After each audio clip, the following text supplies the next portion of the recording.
Hola, ¿qué tal? El día de hoy vamos a ver enfermedades infecciosas del sistema nervioso central y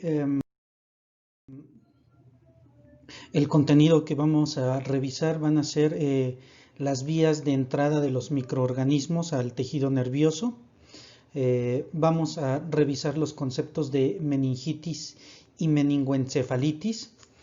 Em, Vamos a revisar las meningitis piógenas agudas o bacterianas, las meningitis asépticas o virales, y dentro de las meningoencefalitis las vamos a clasificar de acuerdo a los agentes causales en bacterianas, virales y fúngicas. Dentro de las bacterianas vamos a revisar tuberculosis, neurosífilis y enfermedad del IME. Dentro de las meningoencefalitis virales vamos a revisar 8 tipos, las que son transmitidas por artrópodos, herpes simple tipo 1 y tipo 2, varicela zoster, citomegalovirus, poliomielitis, rabia y la meningoencefalitis por VIH. También vamos a ver un apartado sobre infecciones supurativas focales, en donde vamos a revisar los abscesos cerebrales y extradurales, así como el empiema subdural. Ok, entonces iniciamos. Eh, la infección al sistema nervioso central pues es consecuencia de dos cosas, de una lesión directa o una lesión indirecta. La lesión directa va dirigida a las neuronas o a la glía y es causada por un agente infeccioso, mientras que una lesión indirecta es a través de la elaboración de toxinas microbianas. Y estas lesiones pues van a llegar al sistema nervioso a través de 4 vías fundamentales. Primero vamos a describir la diseminación hematógena. Este es el medio más frecuente de entrada. Los agentes infecciosos habitualmente entran a través de la circulación arterial, pero también se puede dar el caso que exista diseminación venosa retrógrada a través de las anastomosis con las venas de la cara. La otra vía es la implantación directa de los microorganismos. Esta generalmente es por algún traumatismo o está asociada a malformaciones congénitas como el mielomeningocele, en donde está expuesto el tejido nervioso. Otra vía es la extensión local. Esta pues está relacionada con estructuras que están adyacentes, por ejemplo, los senos aéreos, algún diente infectado o ya sea osteomielitis craneal o espinal. Y la otra vía se produce a lo largo del sistema nervioso periférico. Esta vía es utilizada por algunos virus como el de la rabia o el herpes zóster. Bueno, el término de meningitis se refiere a un proceso inflamatorio de las leptomeninges y el líquido cefalorraquídeo, mientras que el término de meningoencefalitis combina, digamos, la meningitis más la inflamación del parénquima encefálico. Y las meningitis generalmente están causadas por alguna infección, pero también se puede dar el caso que sean la respuesta a un irritante no bacteriano. En ese caso se aplica el término de meningitis química. Y entonces aquí en su lado derecho pongo una imagen de las meninges. Vemos que de adentro hacia afuera, recubriendo el encéfalo, tenemos a la pía madre, después viene la aracnoides y finalmente la dura madre. La pía madre y la aracnoides reciben el nombre de leptomeninges. Bueno, entonces la meningitis infecciosa La podemos clasificar en piógena aguda, en aséptica y crónica. Y vamos a revisar entonces la meningitis piógena bacteriana aguda. En esta, los microorganismos que causan este tipo de enfermedad pues varían con la edad del individuo afectado. Y entonces tenemos que en los neonatos los microorganismos causales son Escherichia coli y Streptococcus del grupo B. En el otro grupo de edad, en personas ancianas, pues predominan los estreptococos y Listeria monocitógenes. Y entre estos dos grupos, es decir, en adolescentes y adultos jóvenes, lo más frecuente es Neisseria meningitidis.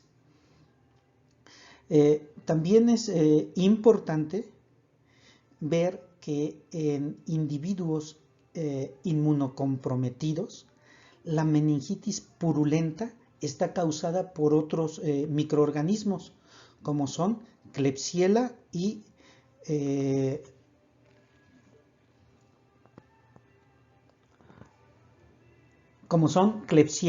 anaerobios.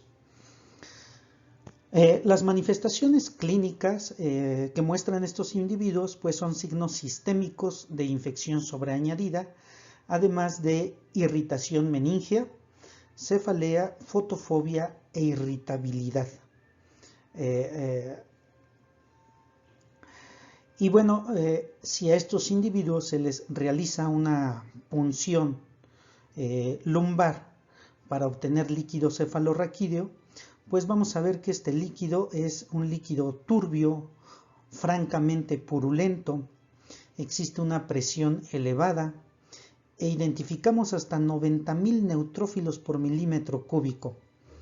También hay aumento en la concentración de proteínas y una reducción muy marcada en el contenido de glucosa.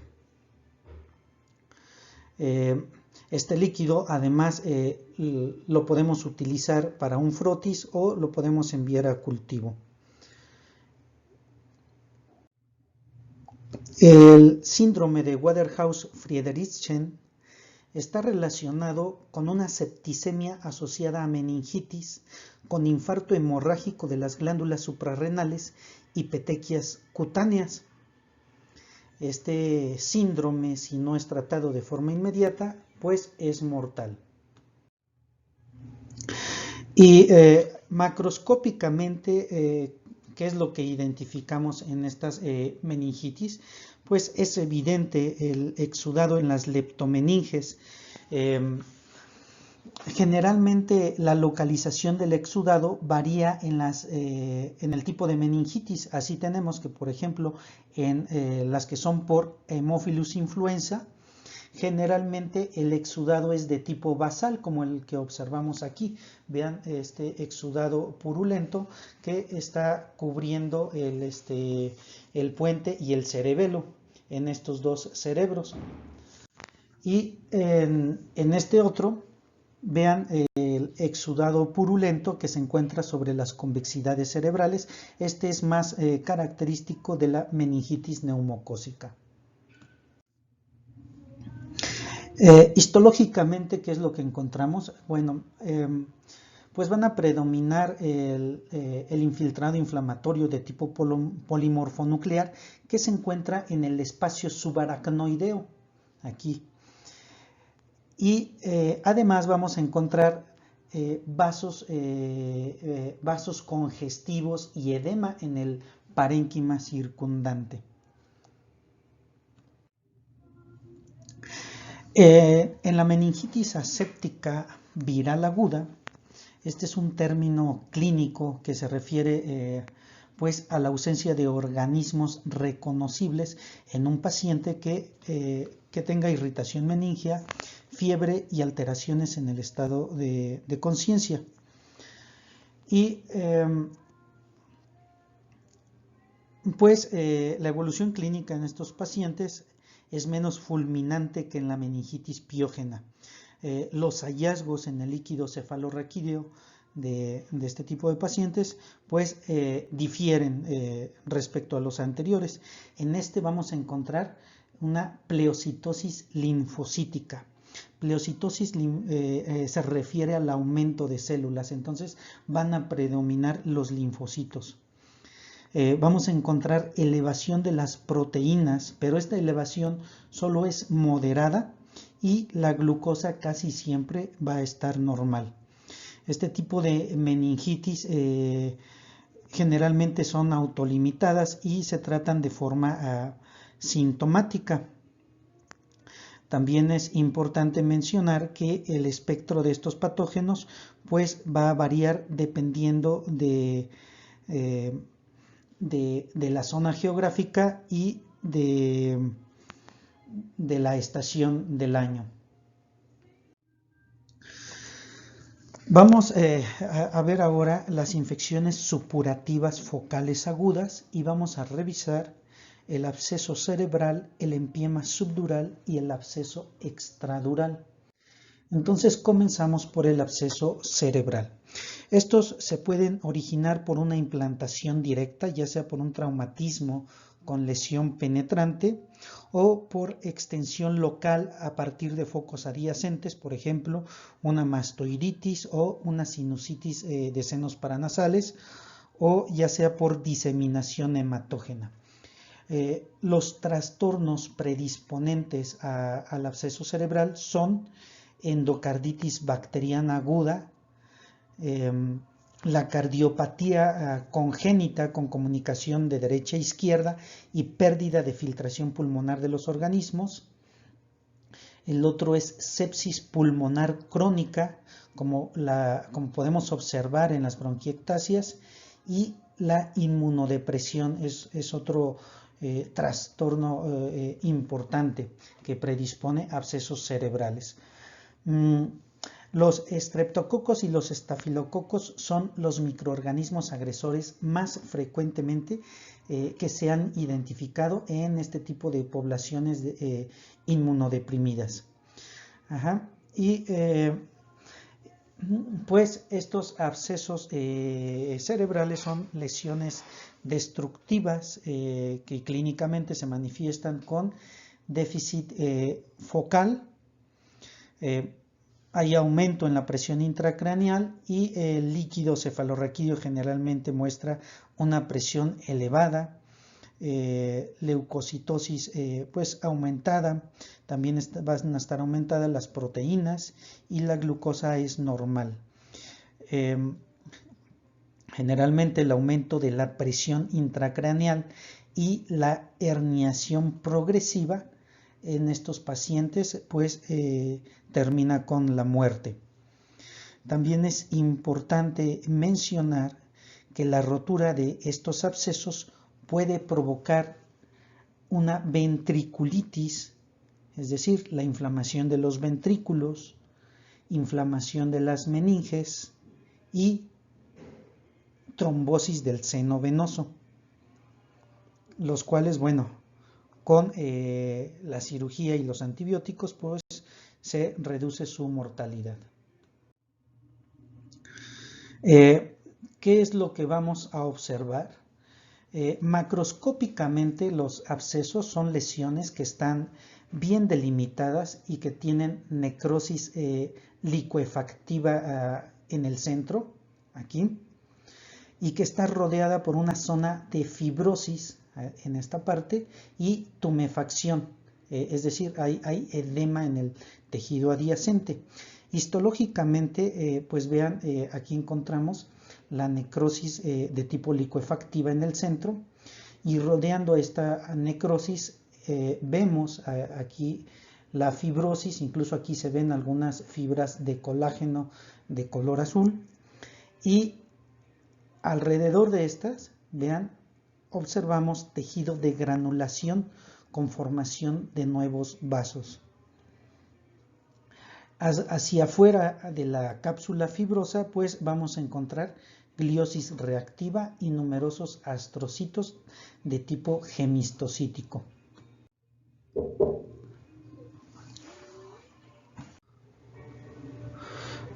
Bueno, Aquí estamos observando una tomografía y que pone en evidencia la presencia de un absceso que está localizado en el lóbulo occipital izquierdo. Y vean, esta imagen se denomina con realce en anillo. Esto se debe a que alrededor de la lesión existen abundantes vasos de pequeño calibre y tejido de granulación que está obviamente rodeando al absceso. Y bueno, alrededor del absceso pues vamos a encontrar edema. Este edema pues puede aumentar la presión intracraneal y provocar una hernia.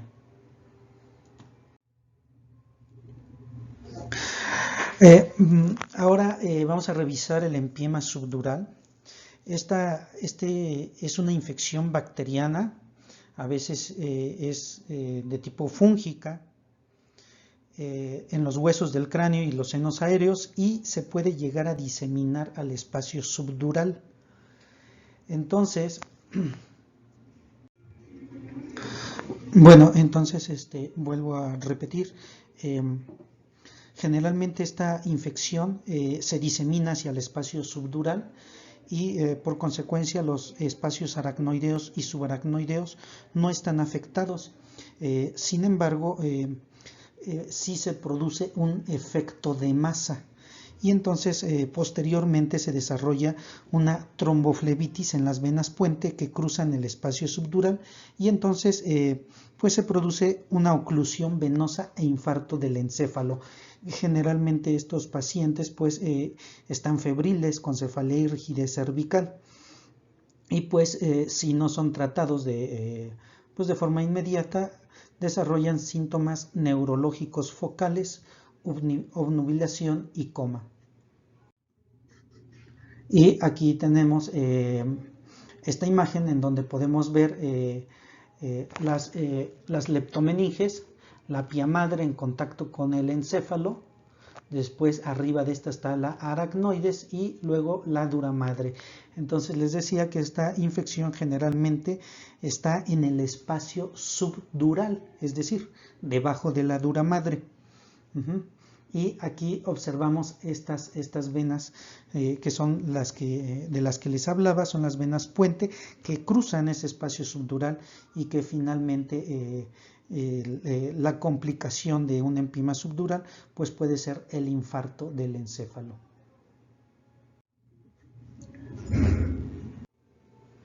Vean, esta es una pieza de autopsia en donde pues vemos que hay un hematoma subdural que es y este hematoma se infectó por la siembra hematógena a partir de una neumonía.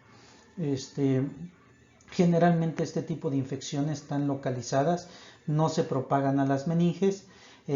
Sin embargo, las estructuras vasculares, como son las venas comunicantes, pues pueden desarrollar tromboflebitis y causar un infarto venoso.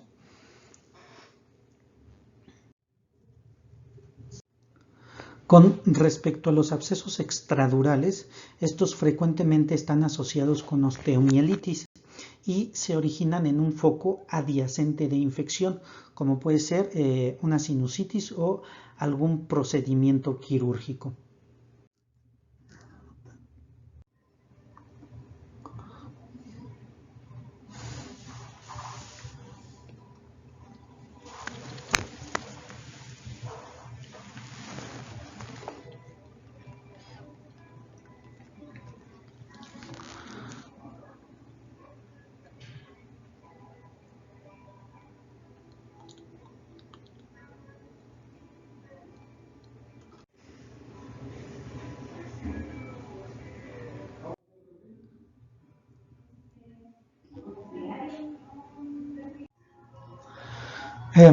La tuberculosis del sistema nervioso pues puede ser parte de una enfermedad sistémica o estar aparentemente aislada.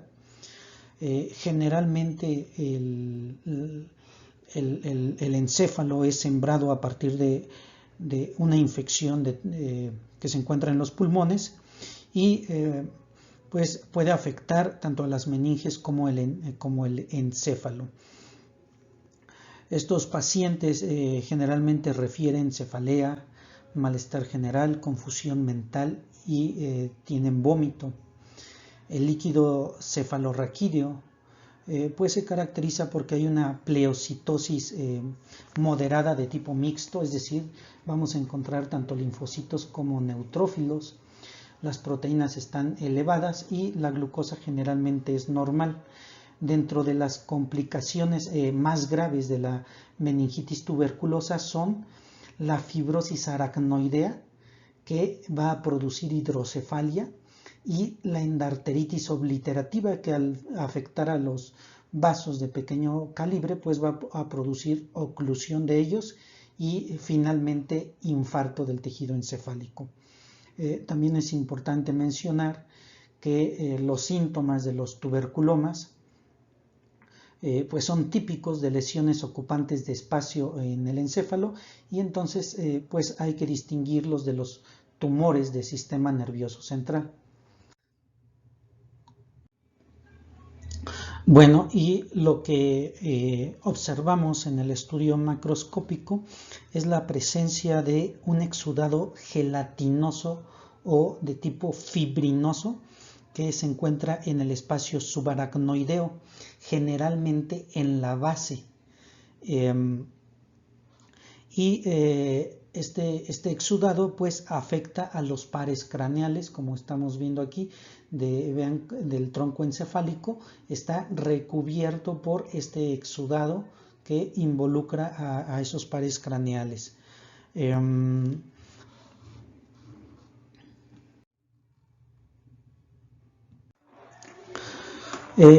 La neurosífilis es una manifestación del estadio terciario de la sífilis y solo se presenta en aproximadamente el 10% de los individuos con sífilis.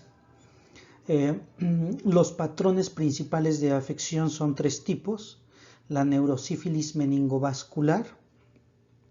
Esta es una meningitis crónica que afecta la base del encéfalo, las convexidades cerebrales y las leptomeninges. También aquí tenemos una endarteritis obliterativa que se llama arteritis de Effner y está acompañada de una reacción inflamatoria perivascular dominada por células plasmáticas y linfocitos. La neurosífilis parética, esta es causada por la invasión del treponema hacia el encéfalo y clínicamente se manifiesta por déficits mentales, por déficits mentales y alteraciones en el estado del ánimo, y en el estudio histológico generalmente está afectado el lóbulo frontal con pérdida de neuronas y proliferación de la microglia. Además, en algunas zonas encontramos depósitos de hierro. La tabes dorsal, este es el resultado del daño de los nervios sensitivos a las raíces dorsales, y generalmente los pacientes manifiestan ataxia motora. También hay pérdida de sensibilidad que va a determinar unas articulaciones que se conocen con el nombre de articulaciones de Charcot, y entre otros trastornos sensitivos también manifiestan dolores de tipo relampagueante. En el examen histológico en estos pacientes pues hay pérdida de axones y mielina en las raíces dorsales.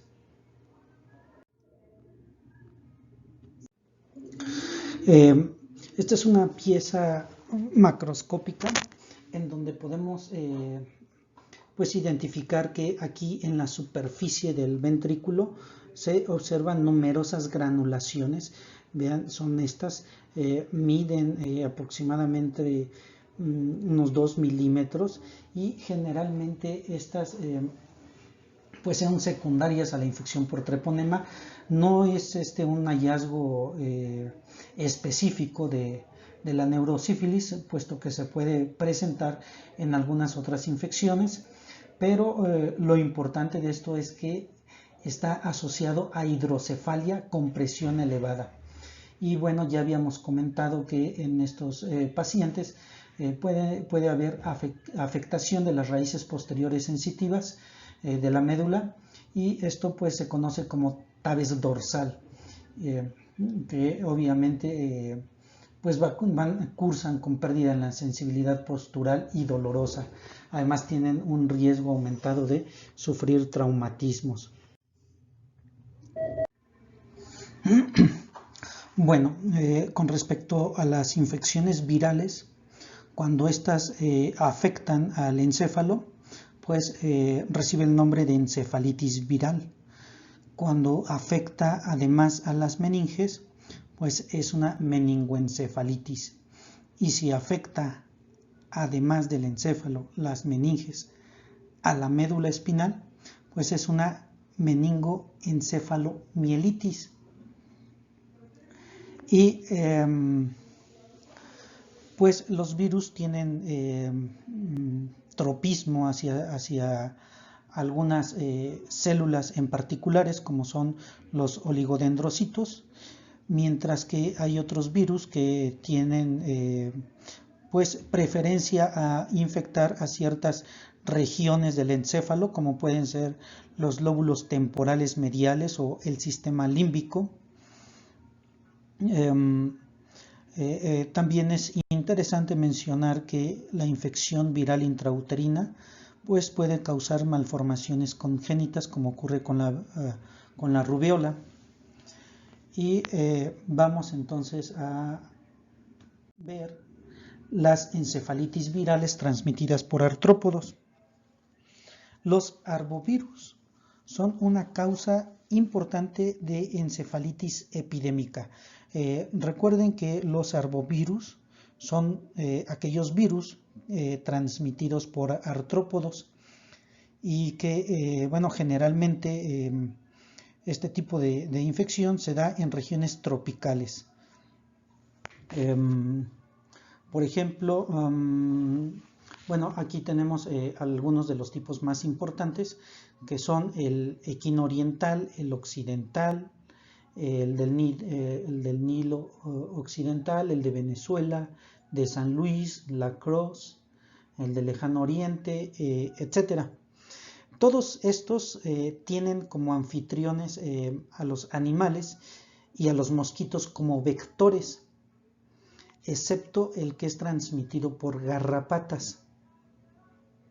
Y bueno, clínicamente estos pacientes pues cursan con déficit neurológicos generalizados, como son crisis comiciales, confusión, delirio y estupor o coma. ¿Qué es lo que vamos a ver histológicamente? Bueno, el cuadro histológico en todos estos tipos de virus pues va a ser prácticamente el mismo. Es una meningoencefalitis linfocítica. En ocasiones pueden haber algunos neutrófilos, pero generalmente este tipo de inflamación linfocitaria se encuentra alrededor de vasos, como podemos ver aquí. Entonces se acumulan alrededor de los vasos, y en algunas ocasiones pueden haber pequeños focos de necrosis, tanto en la sustancia gris como en la sustancia blanca. Además, también encontramos neuronofagia, es decir, estas células neuronales necróticas pues son fagocitadas por otras. Y en su lado derecho pongo la fotografía de una resonancia magnética, y vean ustedes que en el lóbulo temporal izquierdo, en esta parte, está muy hiperintenso. Estos hallazgos son compatibles con una meningoencefalitis viral difusa. Y generalmente pues a este proceso se le denomina meningitis aséptica, porque pues muchas veces o pues más bien no se encuentra, no es posible demostrar los microorganismos con una tinción de Gram. Bueno, y vemos que también el virus herpes simple de tipo 1 como el de tipo 2, pues pueden infectar el sistema nervioso central. Con respecto al de tipo 1, este es más frecuente en niños y adultos jóvenes. Solo cerca del 10% de los individuos afectados pues tienen un antecedente de herpes previo. Las manifestaciones clínicas en estos pacientes son alteraciones en el estado de ánimo, la memoria y la conducta. Actualmente los métodos de reacción en cadena de la polimerasa o PCR pues han facilitado el diagnóstico. Con respecto al herpes virus de tipo 2, estos pues en adultos causan meningitis. Y vean esto muy importante, en el 50% de los neonatos nacidos por parto vaginal en mujeres que tengan una infección genital primaria activa del virus, van a adquirir la infección y pueden desarrollar una encefalitis grave. Otra cosa muy importante es que este virus herpes simple tipo 2 puede causar encefalitis necrosante hemorrágica aguda. Bueno, este tipo de encefalitis tiene tropismo por algunas regiones del cerebro, como son los lóbulos temporales. También los lóbulos frontales se llegan a ver afectados. Y vean, tanto una como otra se caracterizan por la presencia de estas hemorragias. Recuerden que la de tipo 1 pues es más frecuente en adultos, tienen una evolución de 4 a 6 semanas, mientras que la de tipo 2 la observamos en casos perinatales. Bueno, con respecto al virus de varicela zoster, recuerden que este es uno de los exantemas infantiles, la varicela. Y pues bueno, este virus entra, digamos, después de que infecta, entra en una fase latente en las neuronas sensitivas de los ganglios de la raíz dorsal en el trigémino. Y cuando se reactiva en los adultos se conoce como zóster. Se manifiesta por una erupción cutánea vesicular dolorosa en una distribución dermatómica sí, en una distribución dermatómica, y que puede ser única o limitada. Puede producir un síndrome que se denomina síndrome de neuralgia posherpética, generalmente después de los 60 años de edad, y está asociado a una arteritis granulomatosa. Cuando infecta el sistema nervioso central, bueno, o en quienes lo infecta, generalmente en individuos inmunodeprimidos, puede causar encefalitis aguda con numerosas áreas por desmielinización y finalmente necrosis. Aquí estamos observando en esta imagen una zona de hemorragia, y vemos aquí estas neuronas, vean, están agrandadas de tamaño, y además identificamos un infiltrado linfocítico alrededor de ellas. Si se dan cuenta, por ejemplo aquí en estas neuronas no identificamos los núcleos, es lo que les decía. Este virus, cuando infecta el encéfalo, está asociado a necrosis, como en esta zona, y en esta zona también empezamos a ver áreas de necrosis. La infección por citomegalovirus aparece en fetos y en individuos inmunodeprimidos. Y el resultado de la infección intrauterina es la necrosis periventricular, que produce destrucción encefálica grave, que va seguida por microcefalia y calcificaciones periventriculares, como observamos aquí. Estas zonas más blanquecinas son áreas de calcificación.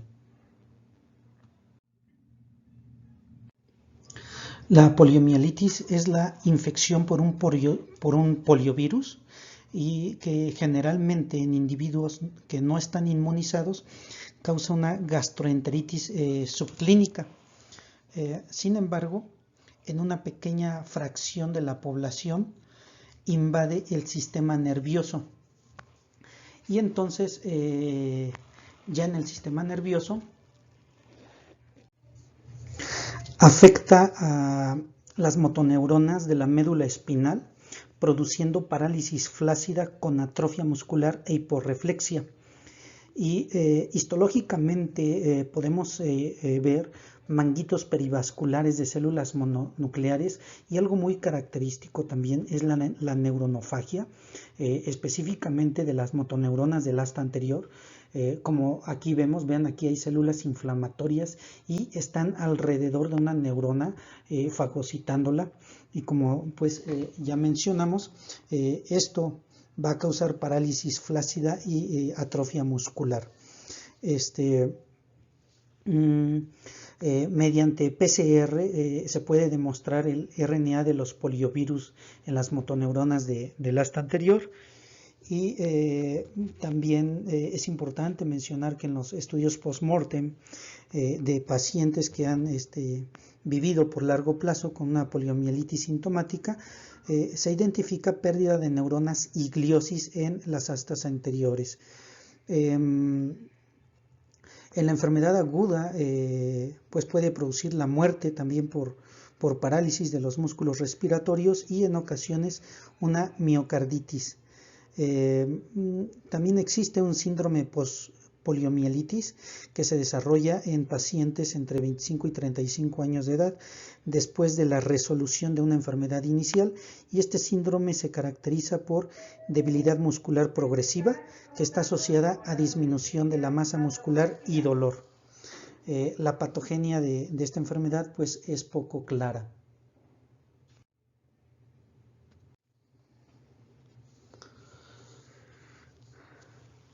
Bueno, ahora vamos a ver la rabia. La rabia es una encefalitis grave, es transmitida al hombre por la mordedura de algún animal que tiene la infección, generalmente es un perro, pero también pueden ser mamíferos salvajes que se encuentran en reservorios naturales. Y bueno, en el examen macroscópico, pues lo que se identifica es edema y congestión vascular intensos. Sin embargo, en el examen histológico vamos a encontrar degeneración neuronal extensa, abundante reacción inflamatoria, y en los ganglios basales, en la médula espinal y los ganglios de la raíz dorsal también van a estar afectados, y vamos a encontrar los cuerpos de Negri. Estos cuerpos de Negri son patognomónicos de la enfermedad. Son inclusiones en el citoplasma, como observamos aquí.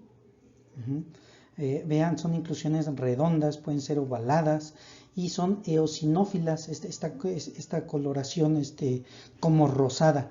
Estos cuerpos de Negri se encuentran en neuronas piramidales, en el hipocampo, y también pueden aparecer en las células de Purkinje en el cerebro.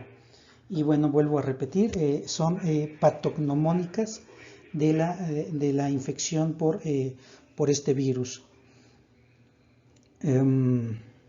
Generalmente estos pacientes pueden progresar a la muerte por falla en el centro respiratorio.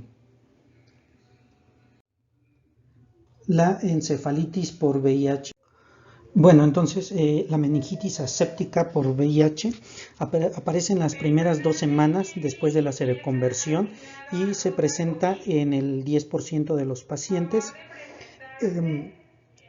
Entre los tipos celulares que hay en el sistema nervioso, solamente la microglia tiene la combinación de estas moléculas de CD4 y un receptor de quimiosina, que es el CCR5.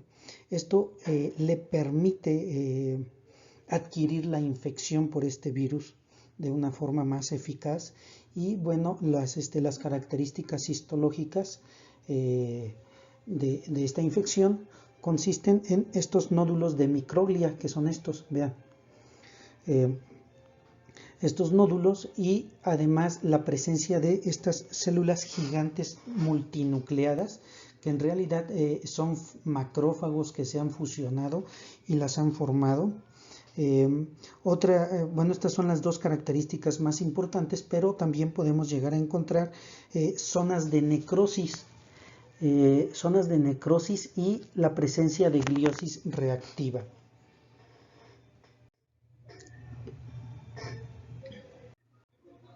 Bueno, con respecto a las meningoencefalitis fúngicas, estas generalmente se encuentran en individuos inmunocomprometidos.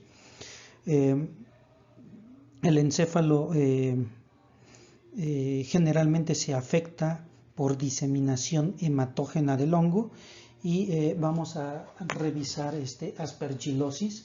Vemos aquí este corte coronal del cerebro, en donde observamos algunas áreas de hemorragia con edema cerebral, y este edema cerebral, vean cómo es tan prominente que ocasiona desviación de la línea media.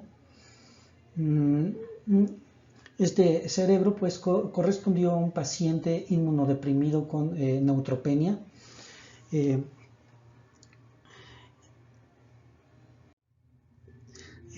Otro de los hongos es el criptococo. La meningitis criptocócica pues es una infección oportunista, también se presenta en individuos con infección por VIH o SIDA. Y pues vean, macroscópicamente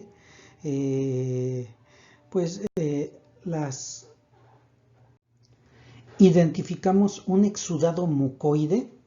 Este exudado se encuentra en el espacio subaracnoideo, se encuentra en los ventrículos, se encuentra incluso en el parénquima cerebral. Y vean aquí en los ganglios basales estas numerosas burbujas que reciben el nombre de pompas de jabón, y que no es otra cosa más que áreas de destrucción tisular que están asociadas a la diseminación de los microorganismos a los espacios perivasculares. Y entonces vean, bueno, aquí se ven algunas de estas lesiones, y también del otro lado.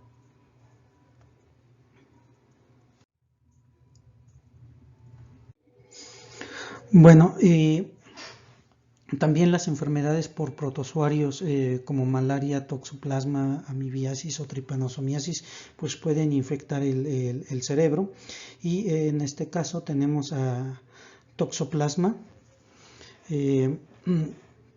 Esta pues es una infección oportunista, frecuentemente lo observamos en pacientes inmunodeprimidos, asociada a VIH. Y vean en la fotografía de su lado izquierdo. Es una tomografía computada en la que observamos múltiples lesiones con reforzamiento en anillo. Ya habíamos dicho que esas lesiones con reforzamiento en anillo es porque en la pared hay neovascularización, y estas zonas que se ven más oscuras pues es el edema circundante al que están asociadas estas lesiones. Es importante recordar que no todas las lesiones con refuerzo en anillo pues van a corresponder a toxoplasma, ya que las podemos encontrar también en linfomas, tuberculosis o algunas otras infecciones fúngicas. Histológicamente, ¿qué es lo que vamos a encontrar? Pues vamos a encontrar la presencia de estos pseudoquistes, que en su interior contienen bradizoitos, y que con inmunohistoquímica dirigida a esos bradizoitos podemos confirmar el diagnóstico de toxoplasmosis cerebral. Bueno, eso fue todo con respecto a infecciones del sistema nervioso central. Muchas gracias por su atención.